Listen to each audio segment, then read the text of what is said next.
Hi, Matt DiMaio, Z Maestro from the Maestro Method, here again with another message on how to give your kids superpowers. One of the most important things you can give your child or grandchild is the power of the word. When people know they can count on you to keep your word, it is very powerful indeed. If you say you're going to do or not do a thing, people need to know that you can be counted on to keep your word. In fact, simply keeping your word with people gives you a level of influence and power that seems to have become increasingly rare. We live in a time when doubt and skepticism seems to be worse than ever before.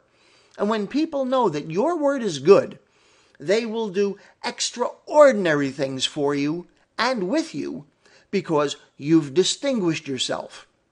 So here's a way to give your little one the power of their word. Have conversations with your child where you explicitly state that you will keep your word to them, that when you promise something, you will deliver it, no exceptions. Make it clear. A promise is a promise, and you can be counted on to live up to your word. Obviously, you can't promise things lightly. Make a clear distinction when speaking with your child when you're making a promise and other things that are being said. Then, and only then, can you expect to have your child follow your example. You make a deal to hold them accountable because they can hold you accountable. If there's ever a time when your child isn't keeping his or her word to you, you need to have the track record to ask them, do I keep my word to you? Yes? Then you need to keep your word to me. Do we have an agreement?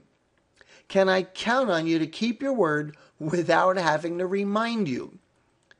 When you agree to buy them something they want or take them someplace they want to go, you will have the grounds to create an understanding with them as to what they'll do in return.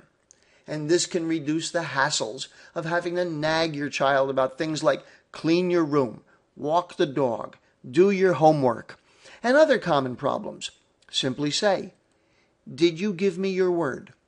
Can I count on you to keep your word? You'll be amazed at how they'll live up to it. People respond differently to someone who keeps their word. It's really like having a superpower. It gives you powerful influence with others. Enacting this message in your family will deliver benefits far beyond what we've talked about here, because all throughout life, others will know and respect the fact that you and your child possess the power of the word.